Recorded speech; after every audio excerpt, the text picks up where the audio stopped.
এরপরে আসছে 25 নম্বরের অঙ্ক। সুমিত একটি তারকে দুটি সমান অংশে কাটল। এক অংশকে বর্গাকারে এবং অপর অংশকে বৃত্তাকারে বাঁকালো। বৃত্তাকার তারটি বর্গাকার তারটির থেকে 33 বর্গ সেন্টিমিটার বেশি জায়গা নিলে তারটির প্রকৃত দৈর্ঘ্য হিসাব করি।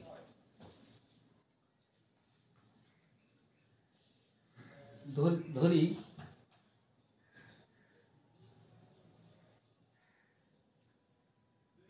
তারটির প্রকৃত দৈর্ঘ্য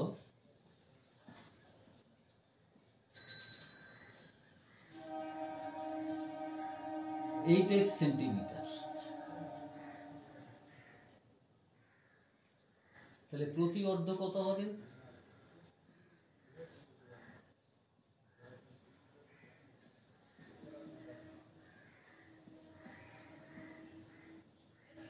ফোর এক্স সেন্টিমিটার।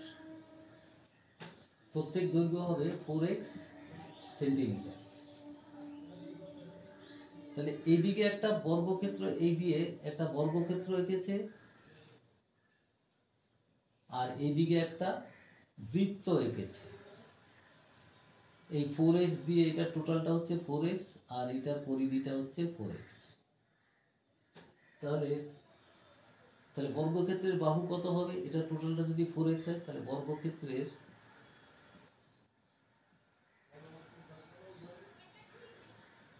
বাহু ইকুয়াল টু 4x বাই 4 সমান x সেন্টিমিটার। আবার এদিকে বৃত্তের ব্যাসার্ধ ধরি। বৃত্তের ব্যাসার্ধ সমান r ধরি। তাহলে এর পরিধি কত? সুতরাং শর্তানুযায়ী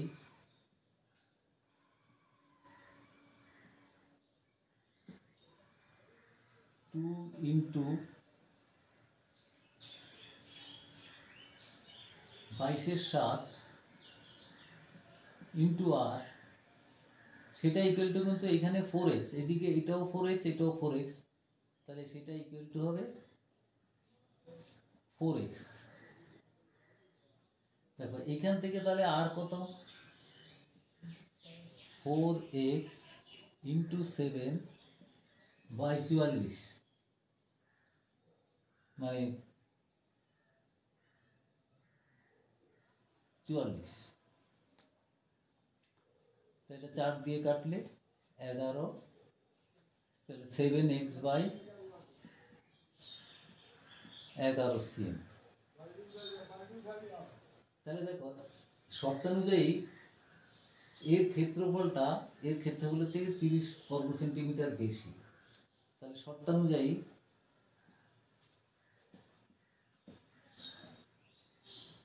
বৃত্তের ক্ষেত্রফল কত? 22/7 ইন্টু আর স্কোয়ার, মানে এটা 7x বাই 11 তার স্কোয়ার মাইনাস এক্স স্কোয়ার, কারণ এটার ক্ষেত্রফলটা হচ্ছে এক্স স্কোয়ার।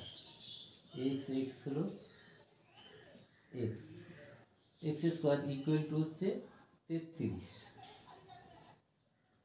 আচ্ছা, এখান থেকে যদি আমি লিখি 22/7 into 7x by 11 into 7x by 11 minus x square. এখান থেকে 11 একটা 11 কেটে গিয়ে 2, একটা 7 কেটে গেল। এবার যদি আমার 11 দিয়ে গুণ করি, দেখো এটা এক্স স্কোয়ার ইকুয়াল টু 33। 11 দিয়ে গুণ করলে কত হচ্ছে? 7, 7 দুগুণে 14x square.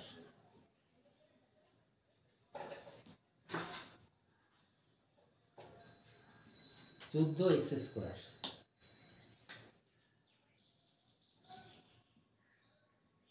Minus 11x square equal to হচ্ছে 33 ইন্টু 11। তাহলে 3x² ইকুয়াল টু কত?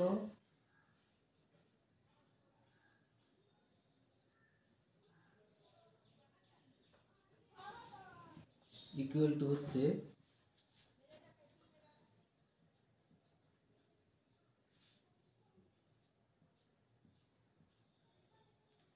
33 ইন্টু 11। তাহলে x² ইকুয়াল টু হচ্ছে 33 ইন্টু 11/3।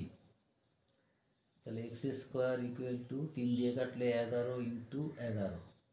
সুতরাং x ইকুয়াল টু √11 ইন্টু 11। তাহলে x ইকুয়াল টু 11 সেন্টিমিটার। তাহলে তারের দৈর্ঘ্য কত? আমরা তারের দৈর্ঘ্য কত ধরেছিলাম? আমাদের আসল উত্তর হচ্ছে তারের দৈর্ঘ্য কত।